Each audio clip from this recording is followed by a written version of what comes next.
Y en esta tarde especial, realmente especial, donde nos acercamos a la mesa del Señor, a la última noche donde Jesús comenzó un nuevo tiempo, diga conmigo un nuevo tiempo.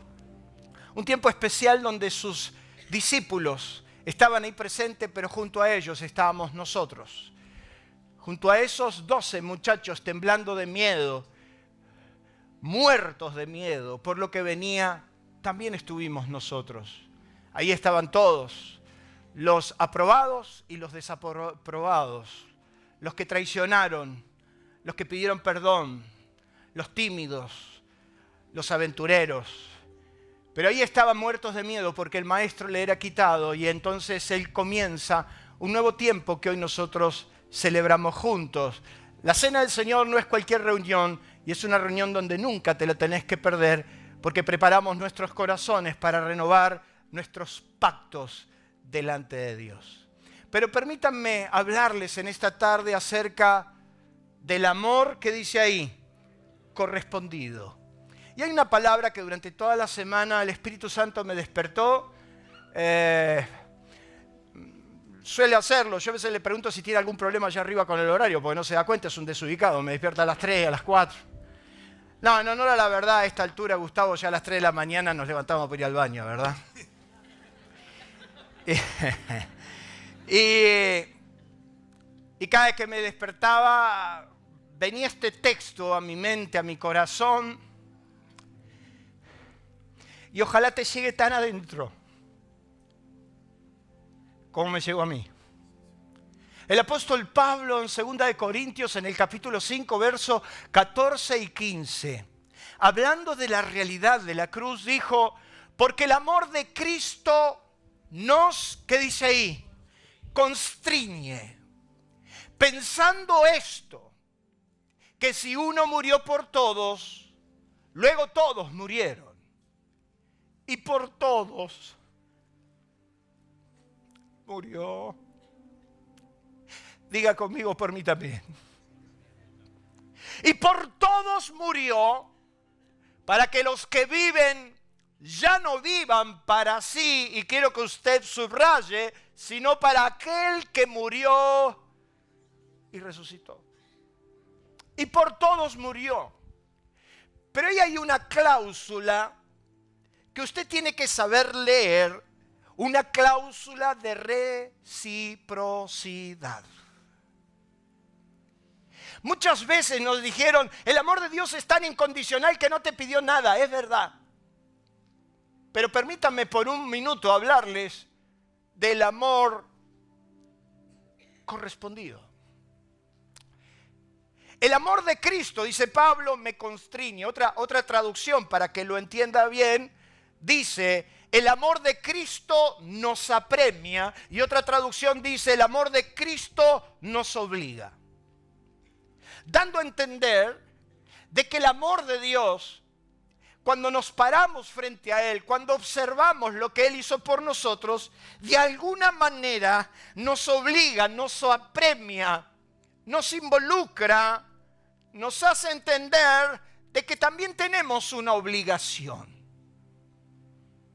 Es como el padre que termina de educar a su hijo y cuando lo termina de educar le dice a su hijo que vuele, que haga su vida. Y el chico por alguna razón se va a la vida y se olvida de que hubo alguien que hizo algo por él y que se debe respeto y reciprocidad. Diga conmigo, reciprocidad. Cuando te paras frente a la obra de Cristo, ese amor manifestado frente a tus ojos te apremia, te constriñe, te apura. No te deja estar tan tranquilo.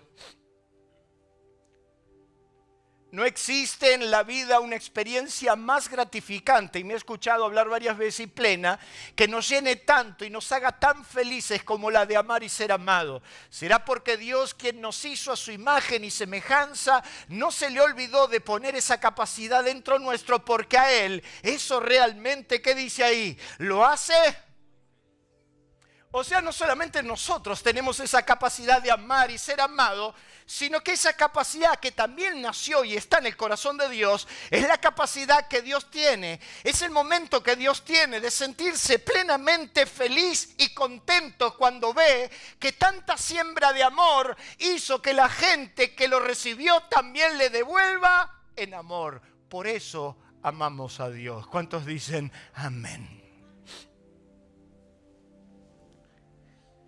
Será por eso que el libro de Isaías, cuando habla de la obra redentora de Jesús, dice que después de haber puesto su vida en rescate por todo, después de haber pagado el precio de tu dolor, después de haberte rescatado del pozo más profundo, dice la Biblia que después de su quebranto y después de su dolor, dice Isaías que Él verá el fruto de su aflicción y quedará satisfecho. ¿Qué significa eso? Que cuando Dios ve tantos redimidos, cuando Dios ve tantos agradecidos, cuando Dios ve tantas personas que gratifican la obra redentora, Él se siente satisfecho. ¿Cuántos gratitud tenemos hoy para darle a nuestro Dios? ¿Cuántos agradecidos hoy tengo acá? Agradecimiento. Dios premia y bendice tu aceptación. No es lo mismo quien rechaza que quien acepta. Y es por eso dice la Biblia de que a los suyos vino y los suyos no le recibieron, pero a los que le recibieron, a los que creen en Él, a los que le recibieron, a los que lo aceptaron, a los que se sintieron agradecidos, a los que creen en su nombre, Él le dio la potestad de ser llamados hijos de Dios. Por eso, discúlpeme, con todo respeto quiero decirle que Dios ama a todos por igual, pero hay una gran diferencia entre usted y el que está allá afuera que no quiere saber nada de Dios. Hay una gran diferencia que te pone en un sitio de privilegio porque vos decidiste aceptar la obra redentora de nuestro Señor. Yo te bendigo por eso. Te bendigo.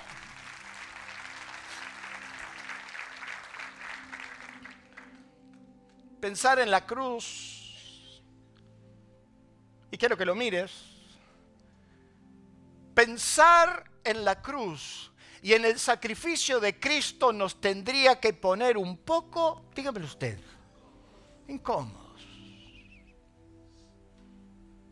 Mire que si somos tan poco profundos, que hablamos de la obra redentora de Jesús como quien fue a hacer un trámite. Y Jesús fue a votar. Renegó un poco, pero bueno, terminó su obra. ¿Usted es consciente de lo que significó la cruz? Realmente pensar en la obra redentora de Jesús te tendría que dejar un poco incómodo porque fue tu culpa la que lo llevó a ese estado. Te tendría que incomodar, te tendría que hacer pensar porque si bien no hay forma de que puedas pagar eso, por lo menos el amor de Cristo te tendría que obligar a decir, si Él murió por mí, lo menos que yo puedo hacer ahora es vivir por Él. ¿Cuántos dicen amén? Entonces Pablo dice, si Él murió por todos, lo menos que podemos hacer nosotros hoy es vivir por Él. Y cuando a los 14 años le entregué mi vida al Señor y hasta la fecha le sirvo y le sigo, es porque entendí que a lo menos yo nunca podré pagar mi deuda. Yo jamás podré compensar que Él dejó los cielos por mí, pero lo que menos puedo hacer es vivir por Él. ¿Cuántos dicen amén? Pensar en la obra de Cristo te tendría que dejar un poco incómodo y la pregunta es ¿por qué? ¿Por qué? La primera respuesta es porque a Él no le importó tu condición.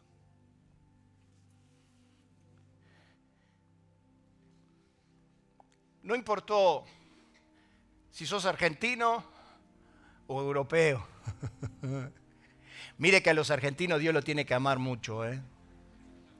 Ni hablemos los de Buenos Aires y en especial a los de La Matanza. A Dios no le importó tu condición.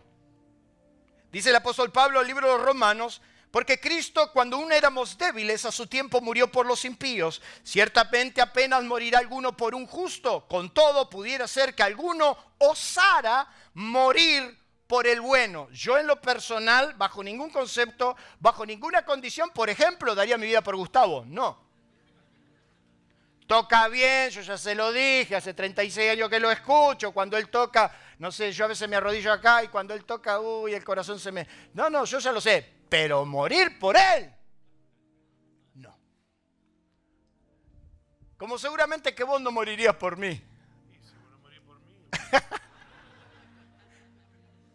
Ahora Pablo dice, apenas morirá alguno por algún justo, con todo pudiera ser que alguno osara morir por el bueno, mas Dios muestra su amor para con nosotros en que siendo pecadores, Cristo murió por nosotros. O sea, no le importó tu condición, no puso en su haber absolutamente tu estado, sino que decidió morir y poner fin a tu condena.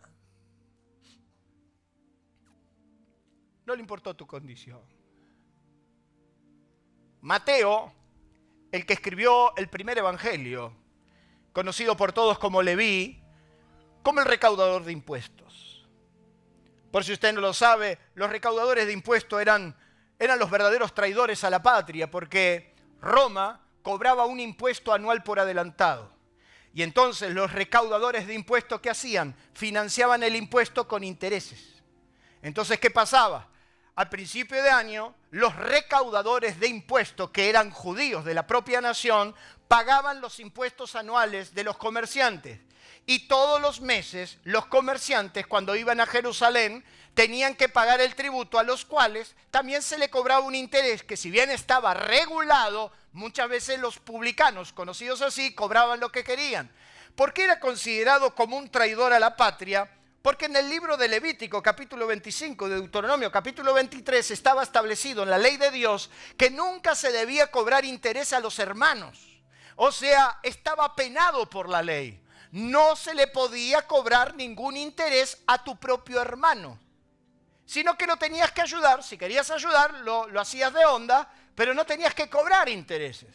Cuando los publicanos empezaron a cobrar intereses, no solamente eran traidores, sino que eran personas que no estaban apegadas a la ley, por lo cual eran repugnantes por todos sus contemporáneos. Y aparte, la mayoría de ellos era rico en extremo porque cobraban lo que querían. Ahí estaba Mateo en el banco de los tributos y pasó Jesús y le dijo, sígueme.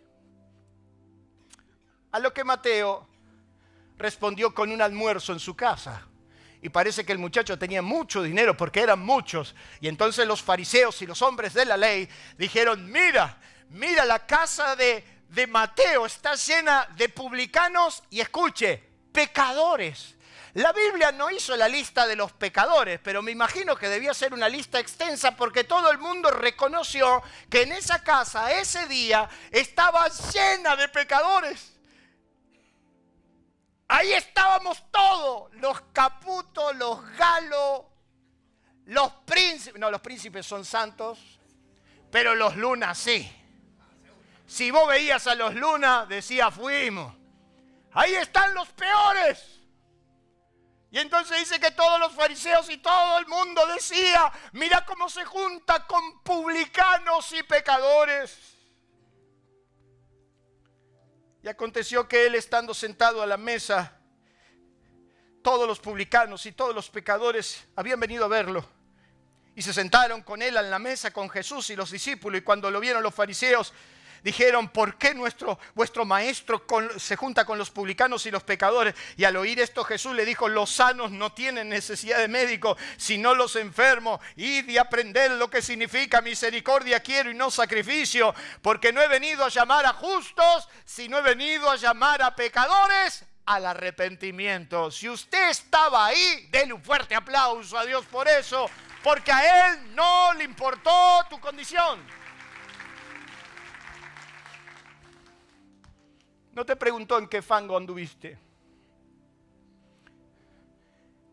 Él murió por todos, sin importar tu condición. Lo segundo que tengo para decirte, ¿por qué te tendría que incomodar la cruz? Es porque Él pagó tu deuda y transformó, ¿qué dice ahí? Tu destino. Usted no podría pagar la deuda que tenía, sin embargo la Biblia dice que Él dio vida a vosotros cuando estabais muertos en vuestros delitos y pecados. Estaba sonado, decirle que tenía al lado, estaba sonado.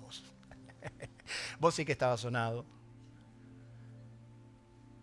Estando muertos en delitos y en pecado, Él te dio vida. O sea, Él pagó tu deuda y transformó tu destino. Pero Dios, que es rico en su misericordia, con su gran amor con que nos amó, aún estando muertos en pecado, nos dio vida juntamente con Cristo. Por gracia sois salvo. Y juntamente con Él nos resucitó y asimismo nos hizo sentar en lugares celestiales con Cristo Jesús, para mostrar en los siglos venideros las abundantes riquezas de su gracia y en su bondad para con nosotros en Cristo Jesús. O sea, no solamente no miró tu condición, pagó tu deuda y te sentó en un sitio de honor. Y hoy estamos en lugares celestiales. ¿Cuántos dicen amén?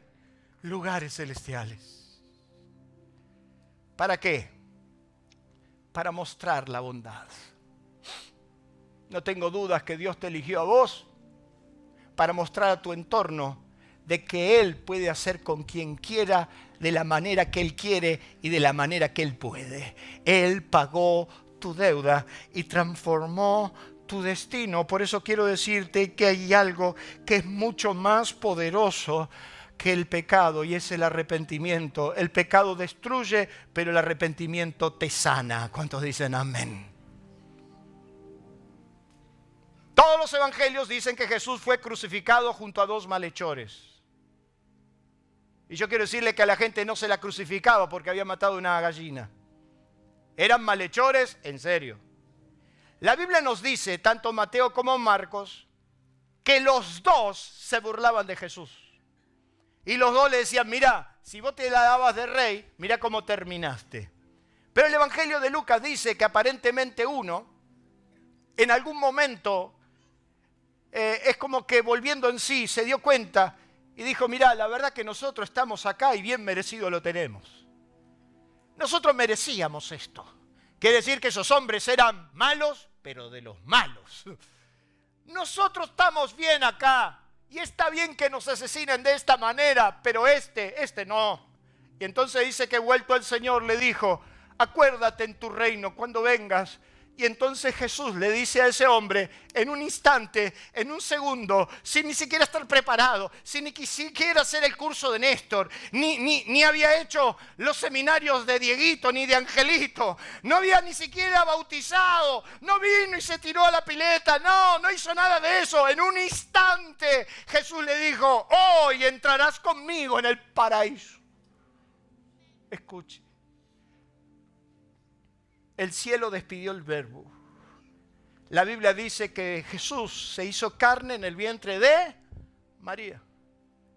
El cielo despidió el verbo, la palabra creadora, y lo volvió a recibir después de 30 años, en semejanza al Hijo del Hombre, todos lastimados con las heridas de la cruz, con las marcas de los clavos. La Biblia dice que Jesús entró al lugar donde está el Padre, donde nadie le ha visto ni nadie le puede ver jamás, salvo el Hijo y a quien Él se lo quiera revelar. Y ahí entró Jesús con las marcas de la cruz. Entró con su propia sangre de la mano de uno de los peores malhechores. El primer fruto de la redención fue el peor de los peores. Y eso te habla que Él no solo puede transformar tu vida, puede transformar tu destino. Denle un fuerte aplauso a Dios por eso. ¡Mentira! ¡Que morirás así!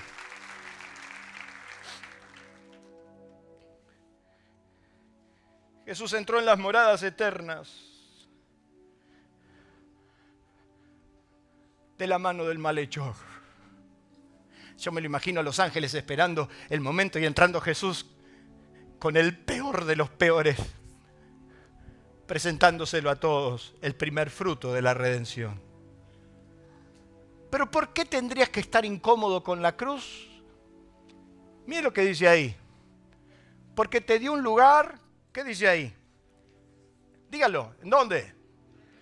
Mire, he tenido que seleccionar, podría haber elegido más de, no le quiero exagerar, hoy los conté, y podría haber tomado alrededor de 70 a 80 textos que hablan de la mesa.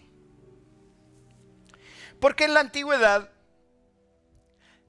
la mesa familiar representaba un lugar de recogimiento, casi sagrado, donde se apreciaba el compartir y donde se reconocía la bendición de Dios. En la antigüedad, la mesa, lo que nosotros conocemos como la mesa, no es lo que viven nuestras generaciones. De hecho, que yo nací en un hogar donde nadie podía empezar a comer si no se oraba. Yo nací en un hogar donde nos teníamos que sentar todos alrededor de la mesa. No es que alguno podía agarrar el plato, comer primero, el otro cuando tenía el hambre, el otro iba. Yo he estado en hogares donde no son hogares, porque cada uno cuando tiene hambre va, se busca, come y cada uno por su lado. En mi casa no era así. En mi casa, como buenos italianos, nos teníamos que sentar a la mesa. Y cuando nos sentábamos a la mesa, ese día, ese momento era sagrado. ¿A usted tiene ese recuerdo familiar? En la antigüedad era así. La mesa no solamente era un lugar de recogimiento, también era un lugar donde se reconocía la bendición y donde se compartía. Era un verdadero privilegio que alguien te siente en su mesa, porque era aceptado como parte de la familia para ofrecerte la dignidad de la casa. Quiere decir que cuando alguien te recibía a su casa, te compartía su dignidad. Y era un hecho grandilocuente, era una situación de respeto, de consideración. Por eso quiero decirle, y esto no está en el mensaje, usted no invite a cualquiera a su casa, que en su mesa no se siente cualquiera, porque cuando usted sienta a alguien a la mesa, usted está compartiendo su dignidad personal. Jesús, hablando de la mesa, se refirió en varias ocasiones al respecto. Y de hecho, que la Biblia nos habla de que la mesa era una señal de restauración. El rey David decía, aderezas, preparas, ¿qué cosa? Mesa delante de mí en presencia de mis angustiadores. ¿Qué está diciendo David? David está diciendo, Dios va a preparar una mesa de dignidad frente a mis angustiadores. La mesa era el lugar del gran acontecimiento y donde se compartían las grandes decisiones y también donde se compartían los grandes hechos. En una mesa, usted si busca en la Biblia, usted va a encontrar que, por ejemplo, dice que Samuel dijo, no nos sentaremos a la mesa hasta que no venga el ungido de Dios. La gran oportunidad de agradecer se dio en una mujer que cuando vio a Jesús sentado en la mesa de casa de Simón, el fariseo, dice que se acercó a la mesa por detrás para ungir los pies del Señor. Fue en una mesa donde María, la callada, pensativa y María, se dio cuenta que Jesús se iba a la cruz y buscó un frasco de alabastro y lo partió sobre su cabeza y lo ungió en medio de él, preparándolo para la sepultura. Era un lugar de dignidad, era un lugar de preparación. También era un lugar donde Dios abría la esperanza, porque Jesús le dijo a los fariseos y a los religiosos de su época, os digo que estarán sentados a mi mesa todos los que ustedes despreciaron y todos los que ustedes consideran que se sentarán en la mesa, en mi mesa no estarán. La Biblia también nos dice que fueron los caminantes a Emaús, que cuando se sentaron en la mesa con Jesús, sus ojos se abrieron. Quiere decir que la mesa es un lugar de dignidad. Y la Biblia nos dice que estando Jesús sentado en la mesa con sus discípulos, les ofreció el pan, les ofreció el vino y los hizo partícipe de su dignidad. ¿Cuántos hoy se quieren sentar a la mesa? Porque ya no solamente sos hijos, también la Biblia dice que sos coheredero con Cristo. Él te sentó en la mesa de dignidad cuando vos no merecías absolutamente nada. Por eso lo menos que usted podría hacer hoy es sentirse incómodo. Porque Él, a pesar de todo, te sentó en su mesa. Decirle al que tenés al lado, te sentó en su mesa. Número 4. A través de la cruz, Él compartió su herencia. Jesús dijo, la gloria que me diste, yo les he dado. Qué generoso. ¿A usted no le parece que fue muy generoso? No solamente te rescató, sino que dice el libro de Romanos, escuche bien, pues no habéis recibido el espíritu de esclavitud para estar otra vez en temor, sino que habéis recibido el espíritu de adopción por el cual clamamos Abba Padre. El espíritu mismo da testimonio a nuestro espíritu de que somos hijos de Dios, y si hijos, también herederos, herederos de Dios y coherederos con Cristo. Usted, que es muy sumiso y muy humilde, no, pero yo que soy muy osado, pienso acreditarme como el verdadero heredero de Dios, porque todo lo que le pertenece a Cristo, me pertenece a mí. ¿Cuántos anhelan eso? Y para terminar, ¿por qué la cruz te tiene que hacer sentir incómodo? Es porque Jesús, a través de su obra, te invita, ¿qué dice ahí? A un pacto. En Lucas capítulo 22, busquen su Biblia, en la última cena. En Lucas capítulo 22, verso 14, Jesús está con sus discípulos. Y le dice en el verso 14, ¿cuánto he deseado compartir con ustedes esta Pascua? ¿Cómo ha deseado Dios compartir este tiempo con usted y con su familia? Mire lo que dice en el versículo 14. Cuando era la hora, otra vez, fíjese que dice ahí, ¿qué pasó? Se sentó a la mesa.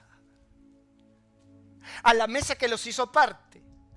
A la mesa donde compartió su dignidad. Cuando era la hora, se sentó a la mesa y con ellos los apóstoles y le dijo, cuánto he deseado comer con vosotros esta Pascua antes que padezca, porque os digo que no la comeré más hasta que se cumpla en el reino de Dios. Y en el verso 19 dice, y tomó el pan y dio gracias y lo partió y le dijo, esto es mi cuerpo que por vosotros es dado. Todo esto hacedlo en memoria de mí. De igual manera, después que hubo cenado, tomó la copa diciendo, esta es la copa, y acá se encendieron todas las alarmas. Esta es la copa del nuevo, ¿qué dice ahí? Para un judío los pactos eran sumamente importantes, porque eran los juramentos. Y de hecho, que decía, no jures por nada. Y no era cuestión de andar jurando por jurar. Pero un pacto era un juramento, era un compromiso, un testamento, que queda en obligación al que lo toma como al que lo da, que queda unido para siempre, porque es un pacto entre nosotros. Cuando existe un pacto entre nosotros o entre cualquiera de los que podemos estar acá, existe un compromiso que no se rompe por nada ni por nadie, porque los pactos en la antigüedad se cumplían. Los pactos no se podían abogar. Los pactos se sostenían en el tiempo porque uno comprometía algo más que una palabra en una condición de vida. Jesús le dice a los discípulos que les ofrece un pacto. Y esa copa representaba un pacto de retribución y fidelidad mutua, para que a pesar de todo nunca, pero nunca ese pacto entre las dos partes se pueda romper. Pase lo que pase, el pacto seguirá en vigencia. Y lo que Jesús le está diciendo a los discípulos, yo sé que ustedes me van a negar, yo sé que ustedes me van a abandonar, pero no abandonen el pacto, porque yo les propongo un pacto que durará hasta el fin de la vida. ¿Cuántos dicen amén?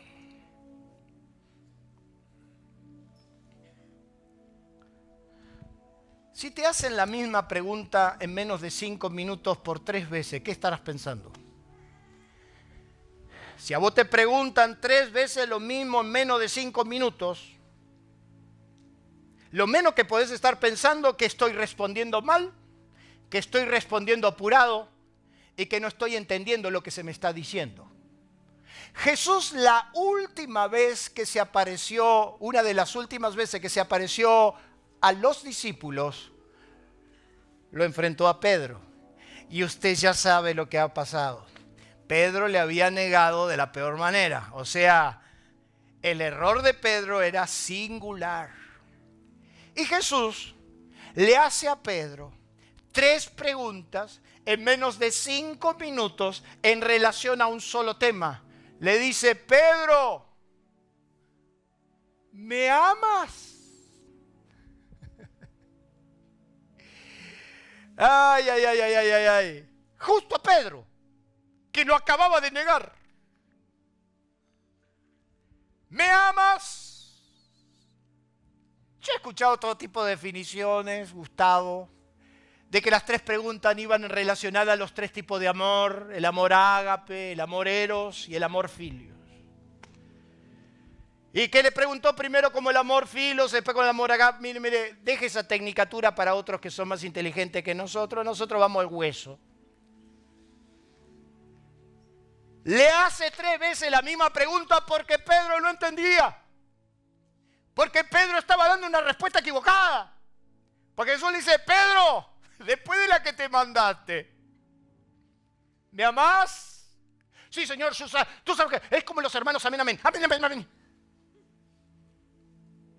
¿Entendió? Sí, sí, sí, sí, amén, amén, amén. No entienden nada. Es como la gente que Dios le habla y él dice: sí, sí, sí, sí, sí, Señor. ¿Qué dijo? ¿Qué dijo?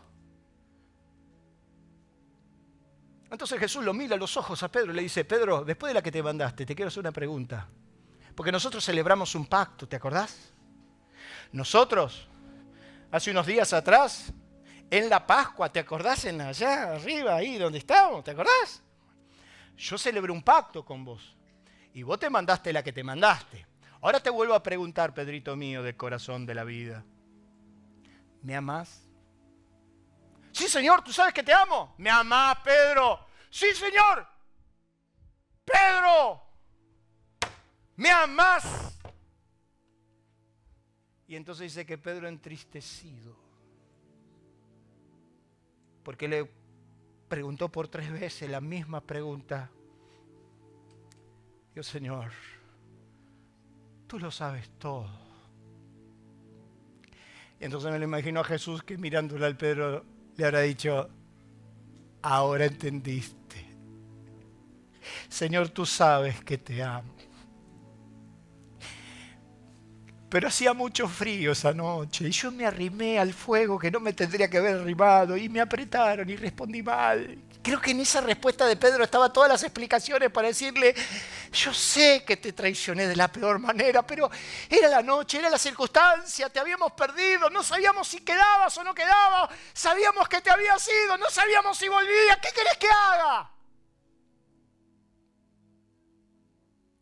Me apretó la criada, me apretó el que guardaba, estaba en el patio de la cárcel del sumo sacerdote, ¿qué querés que haga? La circunstancia, lo que me rodeó. Pero vos sabés que yo te amo. Y entonces Jesús mirando y le dijo: mira, Pedro, cuando eras joven vos ibas a donde querías. Pero ahora que te vayas poniendo grande, otro te va a llevar por donde vos no querés ir. Dándole a entender de qué muerte iba a morir, pero también con un mensaje subliminal diciéndole a Pedro: Pedro, si vos me querés seguir, vas a ir a donde no querés ir. Vas a hacer lo que no querés hacer. Porque a partir de ahora las riendas de tu vida las tomo yo. Y añadiendo esto, le dijo a Pedro: sígueme. Sígueme.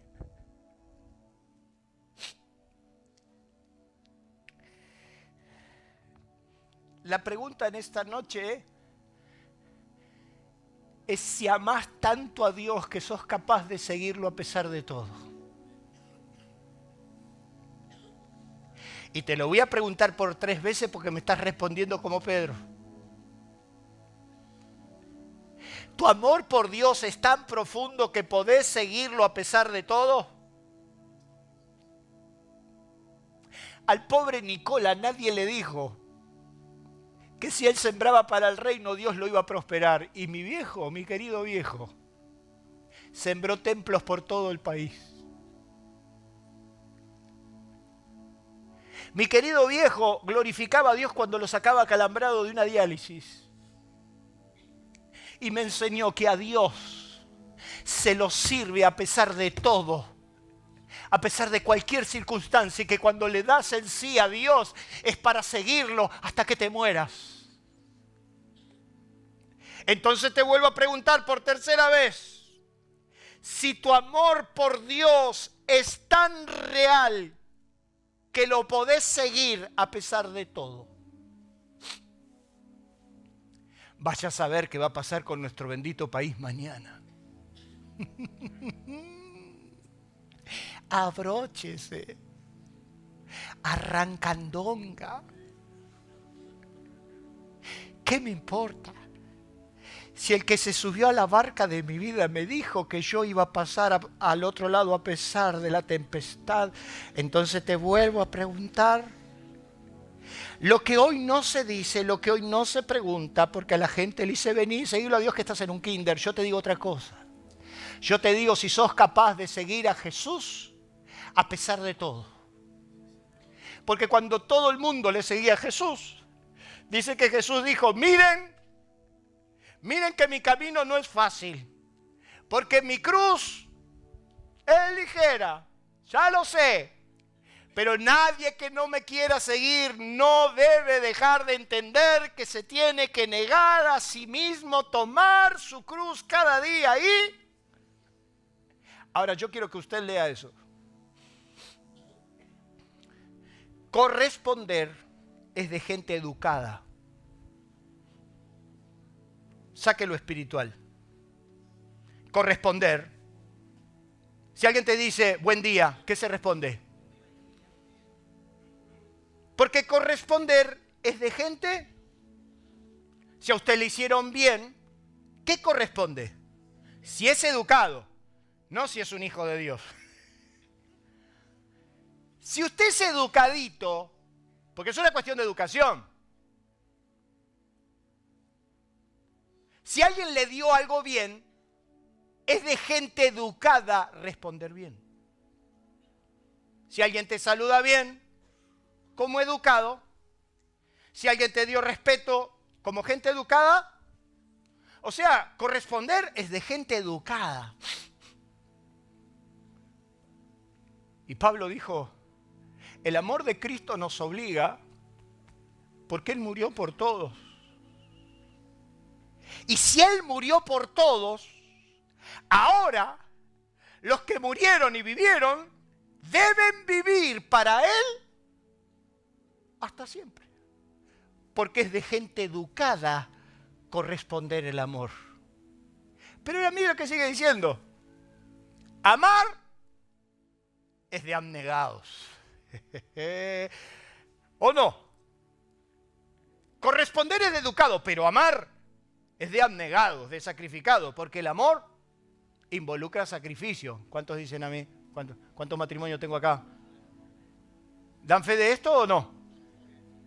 Para que un matrimonio dure toda la vida, el amor es sufrido. Lo digo, no. Eso que me dice, no, el amor, no. Amar es de abnegados, de sacrificados. Yo me sacrifico mucho, hermano. Creo que mi mujer se sacrifica más. Amar es de abnegado. Amar esta nación, con lo que nos pasa, realmente es de abnegados. O sea que no me tendría que costar tanto amar a Dios. Porque me tendría que sacrificar un poco de lo mío. Y no me costaría no pecar porque sé que lo ofendo. Corresponder el amor de Cristo sería de educados. Amar a Cristo sería de abnegados, porque diríamos, bueno, yo no lo voy a ofender. Y yo me voy a sacrificar por Él. No busco glorias, no busco reino, no busco posición. Le quiero servir, porque es de abnegados amar. Pero lo tercero, permanecer, es de agradecidos. ¿Por qué sigo a Jesús hace tantos años? Primero aprendí a ser educado. Él murió por mí, lo menos que puedo hacer es vivir por Él. Después de educado, aprendí que me tenía que sacrificar por Él. No voy a hacer nada que a Él lo ofenda, porque lo amo. Y si yo amo a alguien, no tengo por qué ofenderte. Pero permanezco en este llamado y en este servicio y en este seguir a Jesús. Permanezco por agradecimiento. Porque simplemente tengo para decirle a Dios, gracias por haber muerto por mí. ¿Cuántos educados, cuántos abnegados y cuánto agradecidos tengo a Dios en esta noche?